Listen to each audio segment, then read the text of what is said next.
এই যুদ্ধে মুসলমানদের যে প্লাস পয়েন্ট ছিল, আজকেও মুসলমানদের ওই প্লাস পয়েন্ট আছে যুদ্ধে, আজকেও আছে। কি প্লাস পয়েন্ট ছিল? সালাহুদ্দিন আইয়ুবীরা হচ্ছে আরব মরুভূমিতে জন্ম নেওয়া, আজকের সৌদি, আজকের কুয়েত, কাতার, বাহরাইন, আজ থেকে 50 বছর আগে তারা ছিল মরুর বিদুইন। এখন হয়তো এসির কারণে, এসির মধ্যে সুযোগ সুবিধা লাভ করার কারণে সেই মরুভূমির স্বাদটা হয়তো তারা ভুলে যেতে পারে। তো সালাহুদ্দিন আইয়ুবীর যুগে তার এসি ছিল না। তো সালাহুদ্দিন আইয়ুবীরা হচ্ছে খাঁটি আরব, তাদের জন্ম মরুভূমিতে, তাদের মৃত্যু মরুভূমিতে। আর জেরুজালেম দখল করে রেখেছে কারা? ইউরোপিয়ানরা। ইউরোপে কি মরুভূমি আছে? ইউরোপ হচ্ছে শীত, ঠান্ডা। এখন ইংল্যান্ডে যান, বড় বড় জ্যাকেট ছাড়া ঘুরতে পারবেন না। স্কটল্যান্ডে হাত মোজা পা মোজা ছাড়া বের হতে পারবেন না। গোটা ইউরোপ, আমেরিকা, কানাডা এগুলো হচ্ছে শীত প্রধান অঞ্চল। আর আরব জেরুজালেম যেখানে আছে এটা হচ্ছে গরম মরুভূমি, গরম প্রধান অঞ্চল। তাহলে ইউরোপের শীত প্রধান দেশে বসবাসকারীরা দখল করে রেখেছে জেরুজালেম, যেটা আছে গরম এলাকায়, মরুভূমি এলাকায়। আর সালাহুদ্দিন আইয়ুবী সহ মুসলমান আরবদের জন্মই মরুভূমিতে, বড়ই হয়েছে গরম অঞ্চলে। এই ছোট্ট জিনিসটাই সালাহুদ্দিন আইয়ুবী রাহিমাহুল্লাহ কাজে লাগিয়েছেন যুদ্ধের কৌশল হিসেবে, যে এদেরকে গরম দিয়ে ধ্বংস করে দিব। বড় বড় শক্তিশালী লৌহ বর্ম গায়ে দিয়ে আছে, এমন গরম পরিবেশ সৃষ্টি করতে হবে যাতে গরমের ঠেলাতে লোহার বর্ম খুলে ফেলে দেয়, গায়ে না রাখতে পারে। আসছে তো ইউরোপ থেকে। ইউরোপিয়ানরা যারা সাদা চামড়া, শীত অঞ্চল, তারা গরম সহ্য করতে পারে না, তাদের চামড়ায় ফুসকুড়ি পড়ে যায়, অল্প মাত্রার গরম হলেই চামড়ায় ফুসকুড়ি পড়ে যায়। আজকেও যারা ওখানে আসছে তারা শীত প্রধান অঞ্চল থেকে আসছে। এখানে একটা মজার জিনিস বলে রাখি, মুসলমানেরা ওই অঞ্চলগুলোই বিজয় করতে পেরেছে যেগুলো গরম, আর ওই অঞ্চলগুলো বিজয় করতে পারেনি যেগুলো শীত। তুরস্ক এতদিন বিজয় হতো না এই জন্য যে তুরস্ক শীত। আপনি বলবেন স্পেন তো ইউরোপ বিজয় হয়েছে। স্পেনের যে অঞ্চলগুলো মুসলমানেরা বিজয় হয়েছে এগুলো সবই গরম অঞ্চল। আমি নিজে যেহেতু গেছি, কর্ডোভা, গ্রানাডা, আলহামরা সব ঘুরে এসেছি, এগুলো গরম অঞ্চল, একদম অ্যারাবিয়ান স্টাইলের গরম অঞ্চল। যেখানে থেকে শীত শুরু, ওখান থেকে আর মুসলমানেরা বিজয় করতে পারেনি। স্পেনের সীমানার সাথে লাগানো ফ্রান্স, স্পেনের সীমানার সাথে লাগানো ইতালি, ফ্রান্স, ইতালি, জার্মান, এগুলো স্পেনের একদম আমাদের সাথে যেমন ইন্ডিয়া লেগে আছে সেভাবে লেগে আছে। তো মুসলমানেরা স্পেন বিজয় করে আর ফ্রান্সে ঢুকতে পারেনি, স্পেন বিজয় করে আর ইতালিতে ঢুকতে পারেনি। তার সবচেয়ে বড় কারণ ছিল শীত। মুসলমানের অভ্যস্ত ছিল গরমে, তারা শীতে যুদ্ধ করতে পারত না। তাহলে জেরুজালেম যারা দখল করে রেখেছে আর আসছে শীত এলাকা থেকে। সালাহুদ্দিন আইয়ুবী যুদ্ধের ট্রিক্সে খাটালেন যে আমি তাদেরকে পানির যে সরবরাহগুলো আছে এগুলো থেকে একদম আশেপাশের 15-20 কিলোমিটার খালি মরুভূমি থাকবে, এরকম মরুভূমিতে নিয়ে যাব। তো যুদ্ধ শুরু করলেন স্বাভাবিক শহর এলাকাতেই, একটু করে আগান, একটু করে পিছান, একটু করে আগান, একটু করে পিছান, পিছাতে পিছাতে পিছাতে পিছাতে তাদেরকে বুঝাচ্ছেন যে আমরা পরাজিত হচ্ছি, কিন্তু আসলে তিনি তাদেরকে টেনে টেনে মরুভূমির মধ্যে নিয়ে যাচ্ছেন, পানির সকল সরবরাহ থেকে বিচ্ছিন্ন করে দিচ্ছেন। কিন্তু তারা মনে করছে আমরা মুসলমানদের পরাজিত করছি। টানতে টানতে যখন একদম গহীন মরুভূমির মধ্যে নিয়ে চলে আসলেন, যেখান থেকে আশেপাশের 250 কিলোমিটারে না কোনো গাছ আছে, আশেপাশের 250 কিলোমিটারে না কোনো কুয়া আছে, আশেপাশের 250 কিলোমিটারে না পানির ব্যবস্থা আছে। আর সালাহুদ্দিন আইয়ুবী আগে থেকে ওখানে তার সেনাবাহিনী রেডি করে রেখেছিলেন শুধু আগুন জ্বালানোর জন্য।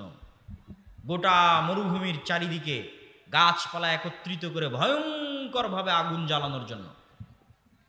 যুদ্ধ হচ্ছে জুন জুলাই মাসে, একদম কাঠ ফাটা রোদে জুন জুলাই মাসের মধ্যে মরুভূমির মধ্যে। একে তো সূর্যের তাপ, একে তো মরুভূমির বালুর তাপ, আর একে তো চারিদিকে জ্বালিয়ে দেওয়া হয়েছে আগুন, আগুনের তাপ। এই ত্রিতাপে ইউরোপিয়ান থেকে আসা বিশাল বিশাল নাইট যোদ্ধারা তাদের গায়ে থাকা লোহার বর্মগুলো গরমের ঠেলায় খুলে ফেলতে থাকলো। আর মুসলমানদের তো জন্মই হয়েছে মরুভূমিতে, তারা গরম সহ্য করাও জানে, তারা গরমে থাকাও জানে, বিনা পানিতে বসবাস করাও জানে। এইভাবে সালাহুদ্দিন আইয়ুবী রাহিমাহুল্লাহ হিত্তিনের যুদ্ধে ক্রুসেডার বাহিনীকে পরাজিত করে বিনা রক্তপাতে মসজিদে আকসা বিজয় করলেন। একটা জিনিস মনে রাখবেন, মুসলমানেরা দুইবার মসজিদে আকসা বিজয় করেছে, দুইবারই বিনা রক্তপাতে, এক ফোঁটা রক্তও পড়েনি। আর ক্রুসেডাররা যখন মসজিদে আকসা বিজয় করেছে তখনও রক্ত ঝরেছে, আর আজ তো রক্ত ঝরছেই ঝরছেই ঝরছেই। আরো একটা জিনিস মনে রাখবেন, ইতিহাসের সূক্ষ্ম জিনিস আপনাকে বলে যাচ্ছে। ওমর রাদিয়াল্লাহু তাআলা আনহু যখন মসজিদে আকসা বিজয় করেন তখন পাদ্রীরা ওমর রাদিয়াল্লাহু তাআলা আনহুকে জোর করে লিখিয়ে নিয়েছিলেন। চুক্তিনামার মধ্যে ওমর রাদিয়াল্লাহু তাআলা আনহুকে জোর করে লিখিয়ে নেওয়া হয়েছিল যে লেখেন চুক্তিনামার মধ্যে যে এই জেরুজালেমে কোনো ইহুদিকে বসবাস করতে আপনি দিবেন না। ওমর রাদিয়াল্লাহু তাআলা আনহুর কাছে খ্রিস্টানদের দাবি যে আপনি জেরুজালেম বিজয়ের যে চুক্তি, এই চুক্তিতে লেখেন যে এই জেরুজালেমে আপনি কোনো ইহুদিকে বসবাস করতে দিবেন না। এই চুক্তি এখনো আছে লিখিত আকারে, কিয়ামা কানিসা আল কিয়ামা, কিয়ামা গির্জায়, জেরুজালেমের কিয়ামা গির্জায় এখনো লিখিত আকারে ওই চুক্তি আছে, যার মধ্যে ওমর রাদিয়াল্লাহু তাআলা আনহু লিখেছিলেন যে এই জেরুজালেমে কোনো ইহুদিকে বসবাস করতে দেওয়া হবে না। দাবি কাদের ছিল? খ্রিস্টানদের ছিল। আশ্চর্য হবেন, ওমর রাদিয়াল্লাহু তাআলা আনহু প্রথম যিনি ইহুদিদেরকে জেরুজালেম ভিজিট করার, তাদের পবিত্র স্থানগুলো দেখার অনুমতি দিয়েছিলেন যে তোমরা এসে দেখে ঘুরে যেতে পারো, বসবাস করতে পারবে না। ইহুদিরা নিজে কলমে লিখে গেছে যে গত ১,৫০০ বছর যাবৎ তাদের সবচেয়ে গোল্ডেন টাইম ছিল স্পেনে যে মুসলমানদের শাসন ছিল, আন্দালুস, স্পেন, কর্ডোভা, টলেডো, গ্রানাডায় মুসলমানদের যে স্বর্ণযুগের শাসন ছিল, ওই স্বর্ণযুগের শাসনে ইহুদিরা যেই পরিমাণ সুযোগ সুবিধা ভোগ করেছে আর কোনোদিন অতীতে এবং পরে কোনো শাসক তাদেরকে ওই পরিমাণ সুযোগ সুবিধা প্রদান করেনি। ওই সময় তারা জ্ঞান বিজ্ঞান শিখে, নতুন নতুন থিওরি তাদের মাথায় আসে, তারা খ্রিস্টানদের মধ্যে ভাঙ্গন তৈরি করে, প্রোটেস্ট্যান্ট খ্রিস্টান আবিষ্কার করার মাধ্যমে মুসলমানদের মধ্যে ভাঙ্গন তৈরি করে, প্ল্যান করে কিভাবে পুনরায় জেরুজালেমে ফিরে যেতে হবে, কিভাবে পুনরায় দখল করা যাবে, এগুলো সকল প্ল্যান তারা ওই সময় করে। বলছিলাম ওমর রাদিয়াল্লাহু তাআলা আনহু যেমন বিনা রক্তপাতে মসজিদ আকসা বিজয় করেছিলেন, সুলতান সালাহুদ্দিন আইয়ুবীও তেমনি বিনা রক্তপাতে মসজিদ আকসা বিজয় করেছিলেন। এই মসজিদে আকসা বিজয়ের ৬০-৭০ বছরের মাথায় তখনও পরিপূর্ণ আরব বিশ্ব ক্রুসেডার থেকে খালি হয়নি। ৬০-৭০-৮০ বছরের মাথায় মঙ্গোলীয়দেরকে পরাজিত করছেন সাইফুদ্দিন কুতজ, আর জহিরুদ্দিন আল বেরবাস পরাজিত করছেন।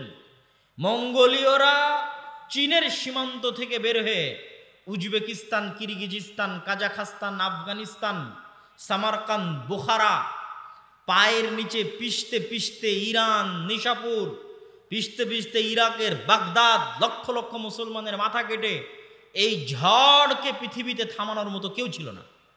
মুসলমানেরা লিখতে বাধ্য হয়েছে আর এই ইয়াজুজ মাজুজ। মাত্র ১০০ বছরের ব্যবধানে একদিকে ক্রুসেডাররা আর একদিকে মঙ্গোলীয়রা। এর চেয়ে ভয়াবহ পরিবেশ পৃথিবীর ইতিহাসে মুসলমানেরা আর কোনোদিন দেখেনি। আজকের পরিবেশ অত ভয়াবহ নয়, ওই দিন পরিবেশ যত ভয়াবহ ছিল। এই যে তাদের স্রোত, এই স্রোত গিয়ে থামলো মিশরে।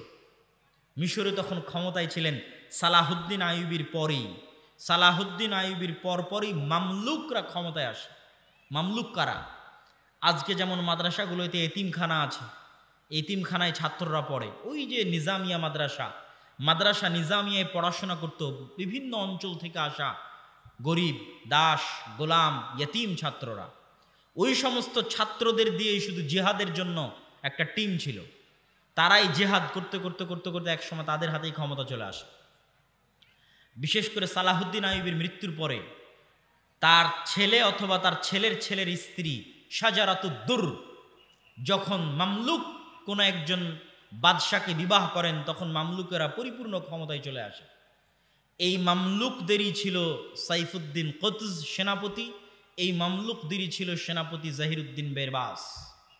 তাদের সাথে দ্বিতীয় যুদ্ধ হচ্ছে আইনে জালুতের যুদ্ধ, তথা 1187 মাত্র 60-70-80 বছর পরে আইনে জালুতের যুদ্ধ হচ্ছে মঙ্গোলীয় হালাকুখা চেঙ্গিস খানের বিরুদ্ধে। পৃথিবীর ইতিহাসে এটা তাদের প্রথম পরাজয়। তারা ভুলেই গেছিল যে কেউ তাদের পরাজিত করতে পারে। আর এই মিশরে যদি তারা পরাজিত না হতো তাহলে পুনরায় মঙ্গোলীয়দের হাতে বাইতুল মুকাদ্দাস ধ্বংস হয়ে যেত। তাদের কাছে তো আর বাইতুল মুকাদ্দাস পবিত্র না, তাদের হাতে কাবা ধ্বংস হয়ে যেত, তাদের হাতে মসজিদে নববী ধ্বংস হয়ে যেত। মসজিদে নববী, কাবা এবং বাইতুল মুকাদ্দাস ধ্বংস হওয়ার আগের শেষ যুদ্ধ ছিল বাগদাদ ধ্বংস হয়ে যাওয়ার পরে, সিরিয়া ধ্বংস হয়ে যাওয়ার পরে শেষ যুদ্ধ ছিল মিশর আইনে জালুতের যুদ্ধ। সাইফুদ্দিন কতজ এবং জাহিরুদ্দিন বেরবাস এই যুদ্ধে অবতীর্ণ হয়েছিলেন এবং এটাও একটি অসম যুদ্ধ ছিল, তথা মুসলমানদের সংখ্যা ছিল কম আর তাদের সংখ্যা ছিল বেশি। সম্মানিত উপস্থিতি, এই দুই ঘটনার মাত্র 100 বছরের ব্যবধানে ওসমানীয় খেলাফতের খলিফা মুহাম্মদ আল ফাতেহ বিজয় করেন ইস্তাম্বুল, কুস্তুনতুনিয়া। তাহলে পুরো সারমর্ম আপনাকে টেনে দিলাম যে 300 বছরে মুসলমানেরা সবচেয়ে ভয়ঙ্কর অবস্থা দেখেছে। একদিকে ক্রুসেডারেরা, একদিকে মঙ্গোলীয়রা। ক্রুসেডার এবং মঙ্গোলীয়দের মুসলমানেরা পরাজিত করেছে, তারপরে মুসলমানেরা ইস্তাম্বুল, কুস্তুনতুনিয়া, কনস্টান্টিনোপল বিজয় করেছে। আজকে মুসলমানেরা ওই রকম খারাপ এবং ভয়াবহ পরিস্থিতির মুখোমুখি হয়নি, কিন্তু আজকে মুসলমানেরা বিজয় হচ্ছে না কেন? আজকে জেরুজালেম মসজিদে আকসা মুসলমানদের হাতে নাই কেন?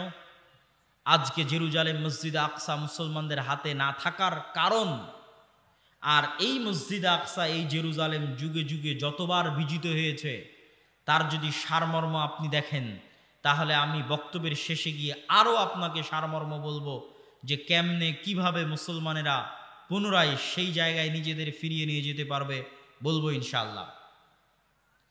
তার আগে বলে নেই, আজকে সারা বিশ্বের মুসলমানদের চারিত্রিক বিকৃতি ঘটেছে ঔপনিবেশিক শাসন আমলে। ঔপনিবেশিক শাসন আমল হচ্ছে আমাদেরকে যেমন ব্রিটিশরা শাসন করেছিল 190 বছর। আপনারা আজকে যেই জমির মালিক হয়েছেন, এই জমির মালিক আপনারা ছিলেন না। একদম ক্লিয়ার কথা বলছে, আপনারা যারা এখানে বসে আছেন সবার নামে জমি আছে। 1937-এর আগে এগুলো একটা জমি আপনাদের নামে ছিল না, সব জমি ছিল জমিদারদের। এই অঞ্চলে যারা আজকে আপনারা বসবাস করছেন, আপনারা জমির মালিক হয়েছে আপনাদের বাপদাদারা 1937-এ। জমিরই মালিক ছিলেন না আপনারা, জমি নাই আপনার। মানে আপনি বলতে পারবেন না যে এই জমি আমার, জমি জমিদারের, আর আপনি হচ্ছে তাদের অধীনে গোলামি করবেন। এই যুগ ছিল 190 বছর এই অঞ্চলে। এই 190 বছরের গোলামিতে আমাদের চরিত্র বিকৃতি হয়ে গেছে। আমরা ওই 190 বছর যে ব্রিটিশদের গোলামি করেছি, ওই গোলামি থেকে এখনো 60 বছরে বের হতে পারিনি। ওই 190 বছরের গোলামিতে আমাদের চরিত্র বিকৃত হয়ে গেছে। তো এইভাবে যুগে যুগে যখনই কোনো জাতির চরিত্র বিকৃতি হয়ে যায়, স্বাধীনভাবে আর চিন্তা ভাবনা থাকে না, তখন তারা আর স্বাধীন ভাবতেও পারে না, আর উঁচু হিম্মতও কাজ করে না। তো আজকে আপনারা যেমন ব্রিটিশদের গোলাম ছিলেন 190 বছর, এই গোটা মুসলিম বিশ্বের কোনো না কোনো দেশ, কোনো না কোনো ইউরোপিয়ান কান্ট্রির উপনিবেশ কলোনি ছিল, গোলাম ছিল। আফ্রিকার সবগুলো দেশ ফ্রান্স, ইতালি আর স্পেনের কলোনি, ফ্রান্স, ইতালি আর স্পেনের উপনিবেশ। এই জন্য আফ্রিকান যে মুসলিম দেশগুলো আছে, ওরা স্প্যানিশ ভাষায় কথা বলে, ফরাসি ভাষায় কথা বলে। আমাদের ভারত, পাকিস্তান, বাংলাদেশের মানুষ যেমন সবচেয়ে বেশি যায় ইংল্যান্ডে, ঠিক আফ্রিকার মানুষজন সবচেয়ে বেশি যায় ফ্রান্সে। আফ্রিকার মুসলমানেরা সবচেয়ে বেশি যায়, মরক্কোর মুসলমানেরা সবচেয়ে বেশি যায় স্পেনে। ইংল্যান্ডের যা আইন, ভারত, পাকিস্তান, বাংলাদেশের তাই আইন। ইংল্যান্ডের রাস্তায় গাড়ি যেই দিক দিয়ে যায়, বাংলাদেশ, ভারত, পাকিস্তানের রাস্তায় গাড়ি ওই দিক দিয়ে যায়। ইংল্যান্ডের গাড়ির যেই সাইডে সিটিং হুইল ধরার জায়গা আছে, বাংলাদেশ, ভারত, পাকিস্তানের গাড়ির ওই সাইডেই জায়গা আছে। ইংল্যান্ডের ভাষা ইংরেজি, ভারত, পাকিস্তান, বাংলাদেশের সেকেন্ড ল্যাঙ্গুয়েজ ইংরেজি। আবার ফ্রান্স, জার্মানি, ইতালি, স্পেন, এরা যে দেশগুলো শাসন করেছে, এদের দেশের রাস্তা যেই সাইড দিয়ে গাড়ি যাবে, ফ্রান্সের ওই কলোনিতে যায় দেখবেন ওই সাইড দিয়ে গাড়ি যায়। এদের দেশের গাড়ির যেই সাইডে সিট আছে বসার, ওদের দেশে যায় দেখবেন ওই সাইডে বসার সিট আছে। এদের দেশে যেটা ভাষা, ওরা যে দেশ শাসন করতো ওই দেশে যায় দেখবেন ওইটাই সেকেন্ড ল্যাঙ্গুয়েজ। এইভাবে 190 বছরের গোলামিতে, এটা এমনি বাহ্যিক উদাহরণ দেখালাম, আমি তো আর বাস্তব ভিতরের উদাহরণ আপনাকে দিতে পারছি না। মনস্তাত্ত্বিক গোলামির উদাহরণ আপনাকে কেমনে দিব? আপনাকে কেমনে আমি ব্রিটিশদের গোলামির আগের যে মুসলমানেরা ছিল তাদেরকে জীবিত করে কেমনে দেখাবো যে এই দেখো বাংলাদেশের মুসলমানেরা এরকম ছিল, আজ তোমরা এরকম। তথা ব্রিটিশদের 190 বছর গোলামির আগে এখানে এই পাতাড়িতে যে মুসলমানেরা থাকতো, তাদের মন মানসিকতা, মাইন্ড আর আজকে যারা আছে পার্থক্য আছে। ওই ব্রিটিশদের গোলামির আগে যারা ছিল তারা ছিল স্বাধীন চেতা, উঁচু হিম্মা, হেম্মা আলিয়া। আর আমরা হচ্ছে গোলাম। কেন? 190 বছর আমরা গোলামি করেছি, রক্তের মধ্যে গোলামি মিশে গেছে। এরকম সারা পৃথিবীর মুসলমানদের রক্তের মধ্যে গোলামি মিশে গেছে এই উপনিবেশ ও উপনিবেশিক শাসন আমলের কারণে। আজকে আমরা ফিলিস্তিন, জেরুজালেম হারিয়েছি এই কারণেই, শুধু এই কারণে। ব্রিটিশরা যখন ভারত ছেড়ে গেল, তুমি 1757 সালে যখন ভারতে ঢুকেছিলে তখন ভারতের মালিক ছিলাম আমরা। তো আজ তুমি ভারত ছেড়ে যাবে তো আমাদের হাতে দিয়ে যাবে, সোজা সিম্পল হিসাব। তুমি 190 বছর আগে যখন ভারতে ঢুকেছো তখন ভারতের শাসক আমরা, তাহলে 190 বছর 1947-এ যখন তুমি ভারত ছাড়ছো আমাদের হাতে দিতে হবে না। তারা দেয়নি, তারা এটাকে ভেঙে 3টে দেশ তৈরি করেছে, 2 কোনায় 2 মুসলমান দেশ রেখেছে। ডিভাইড অ্যান্ড রুল, যাতে ভাগ করো এবং শাসন করো এই বুদ্ধি কাজ করা যায়। ওই কোনাতে কাশ্মীরকে অবন্টিত রেখে দিয়েছে, না পাকিস্তানের মধ্যে না হিন্দুস্তানের মধ্যে। এই একই কাজ, সেম একই কাজ। না লেবানন নামে দুনিয়াতে কোনো দেশ ছিল, না ইসরায়েল নামে দুনিয়াতে কোনো দেশ ছিল, না ফিলিস্তিন নামে দুনিয়াতে কোনো দেশ ছিল, না আরও যে দেশগুলো, তো জর্ডান নামে পৃথিবীতে কোনো দেশ ছিল, না আরব আমিরাত নামে পৃথিবীতে কোনো দেশ ছিল, না কাতার নামে পৃথিবীতে কোনো দেশ ছিল, না কুয়েত নামে পৃথিবীতে কোনো দেশ ছিল। সবই ছিল উসমানীয় খেলাফা, সবই উসমানীয় খেলাফা। সবগুলোকে এরা ভেঙেছে, বসে থেকে থেকে ম্যাপ তৈরি করেছে, বসে থেকে থেকে ম্যাপ তৈরি করে ভেঙ্গে ভেঙ্গে ওর মধ্যে থেকে বের করেছে জেরুজালেমের জায়গা, ইসরায়েলের জায়গা। উসমানীয় খেলাফতের দ্বিতীয় আব্দুল হামিদের ঘটনা পড়ে দেখবেন যে তার কাছে ইহুদিরা কত চেষ্টা করেছে যে আমরা জেরুজালেমে জমি কিনতে চাই, আমাদেরকে জমি কেনার অনুমতি দেওয়া হোক। তিনি দেননি। বিস্তারিত ইতিহাস পড়ে দেখবেন। সেই জায়গায় সারা বিশ্বের সব খ্রিস্টান ইহুদিরা একত্রিত হয়ে, অথচ এই খ্রিস্টানেরাই 1400 বছর আগে ওমর রাদিয়াল্লাহু তাআলা আমাকে লেখালো চুক্তিতে যে আপনি লেখেন যে জেরুজালেমে আপনি কোনো ইহুদিকে বসবাস করতে দিবেন না। খ্রিস্টানেরা লেখালো। আজ 1400 বছর পরে ওই খ্রিস্টানেরাই তোমার এত ভালোবাসা, এত দরদ, তোমার ইউরোপ আমেরিকার মধ্যে জায়গা বের করে দাও, থাকার জন্য দাও না কেন? মুসলমানদের মধ্যে থেকে জায়গা বের করতে হবে। কিভাবে বের করেছে? এইভাবে, যেভাবে ভারতকে ভেঙে 3 টুকরা করেছে, ওই একইভাবে শাম এবং সিরিয়াকে ভেঙে 4-5 টুকরা করে ওর মধ্যে থেকে বের করেছে জায়গা। তাহলে আজ আমরা সারা পৃথিবীতে মুসলমানেরা যে বিস্ফোড়াগুলো বহন করছি, এই বিস্ফোড়াগুলো হচ্ছে ঔপনিবেশিক শাসন আমলের রেখে যাওয়া বিস্ফোড়া। কলোনিয়াল যে সিস্টেম ছিল ওই সিস্টেমের পরে রেখে যাওয়া বিস্ফোড়া। এখান থেকে উদ্ধার তারাই করতে পারবে যারা স্বাধীন চেতা, যারা গোলামি না করে জন্ম নিয়েছে, যারা গোলামি করা কোনোদিন শিখেনি। আল্লাহ কোথাও না কোথাও তাদেরকে মানুষ করতেছে, আল্লাহ কোথাও না কোথাও তাদেরকে লালন পালন করতেছে। আল্লাহর নিজাম তো আছেই, তাদবীরুল্লাহ সুন্নাতুল্লাহ ফি তাদবীরিল আরজ, আল্লাহর নিজাম আছেই। আল্লাহ ফেরাউনের জন্য মুসা তৈরি করবেনি। আল্লাহ সুবহানাহু ওয়া তাআলা মুসা আলাইহিস সালাতু ওয়াস সালামকে ফেরাউনের ঘরে তৈরি করেছেন। কেন মুসা আলাইহিস সালাতু ওয়াস সালাম যদি বানু ইসরাঈলদের সাথে পালিয়ে পালিয়ে বেড়াতো তাহলে ওনার মানসিকতা ছোট হয়ে যেত। উনি বুঝতো না যে স্বাধীনতার স্বাদ কি, স্বাধীন মানুষের স্বাদ কি, স্বাধীন মানুষ কেমনে চিন্তা করে এটা উনি বুঝতে পারতো না। কেন ওনার পুরো কওম তো গোলাম কওম, 300 বছর থেকে ওনার কওম ফেরাউনের গোলামি করতেছে। ওনার বানু ইসরাঈলদের শিশু সন্তানকে ইউযাব্বিহুনা আবনাকুম ওয়া ইস্তাহয়ুনা নিসাকুম, চোখের সামনে ফেরাউনের পুলিশ বাহিনী ধরে ধরে জবাই করতেছে। তো মুসা আলাইহিস সালাম তো বুঝবে না, উনি যদি বানু ইসরাঈলের সাথে বড় হতেন উনি বুঝতেন এটাই মনে হয় আমার জীবন, এই গোলামি আমার ভাগ্য, এই দাসত্বই আমার জিন্দেগি। কিন্তু উনি যখন ফেরাউনের বাড়িতে মানুষ হয়েছে, পূর্ণ সুযোগ সুবিধা পেয়ে যাবতীয় অধিকার ভোগ করে, তখন উনি বুঝেছে যে কিরে একটা স্বাধীন মানুষের স্বাদ কি, একটা স্বাধীন মানুষের চিন্তা চেতনা কি।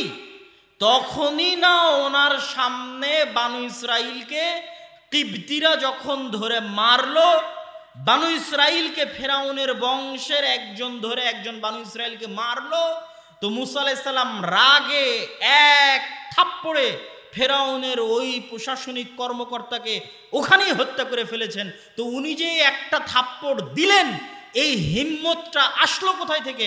উনি যদি বানু ইসরাঈলের সাথে বড় হতেন উনিও গোলাম হয়েই বড় হতেন, কিন্তু উনি ফেরাউনের বাড়িতে বড় হয়েছেন, উনি দেখেছেন যে ওনার বানু ইসরাঈলের সাথে কি রকমের ব্যবহার করা হয়।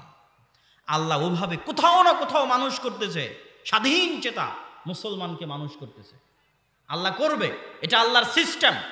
আমার এবং আমাদের দেশের আমরা যেইভাবে গোলাম হিসেবে বড় হচ্ছি, আমাদের রক্ত মজ্জায় অস্থি মজ্জায় যেভাবে গোলামি ঢুকে গেছে, এই গোলামি থেকে আমরা না নিজেরা কোনোদিন স্বাধীনতার স্বাদ পাবো, না আমরা আমাদের মুসলিম ভাইদেরকে কোনোদিন স্বাধীনতার স্বাদ দিতে পারবো। কিন্তু আল্লাহর নিজাম আল্লাহ করবেন। আল্লাহ সুবহানাহু ওয়া তাআলা ওই রকম স্বাধীন চেতা হিম্মা আলিয়া মুসলমানদের হাত দিয়েই, যারা শুধুমাত্র আল্লাহর সন্তুষ্টির জন্য, জাতীয়তাবাদের কারণে নয়। আরব ইসরায়েল 3-3টে যুদ্ধে আরবেরা পারেনি কেন?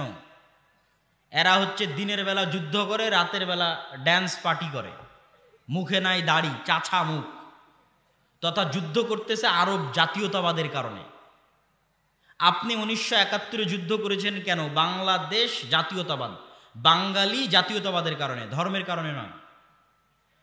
তো আজকে আপনাকে যারা মারতেছে তারা কি জন্য মারতেছে ভাই? এই পয়েন্টটা আপনাকে বুঝতে হবে। আপনি যদি মনে করেন এটা দুটো দেশের মধ্যে যুদ্ধ, তাহলে ভুল। কখনোই এটা দুটো দেশের মধ্যে যুদ্ধ নয়। আজকে যারা আপনাকে জেরুজালেম এবং ফিলিস্তিনে হত্যা করতেছে, তারা এটাকে দ্বীন মনে করে, তারা এটাকে ইবাদত মনে করে, তারা এটাকে ধর্ম মনে করে হত্যা করতেছে।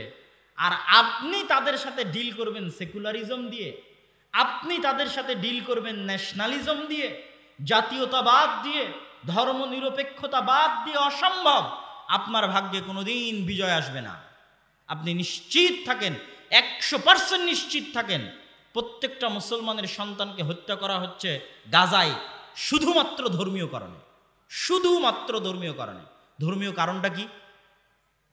ধর্মীয় কারণটা হচ্ছে বানু ইসরাঈল। বানু ইসরাঈল মানে কি? ইসরাঈল হচ্ছে ইয়াকুব আলাইহিস সালাতু ওয়াস সালাম। ইয়াকুব আলাইহিস সালাতু ওয়াস সালাম কে? ইসহাক আলাইহিস সালাতু ওয়াস সালামের ছেলে। ইসহাক কে?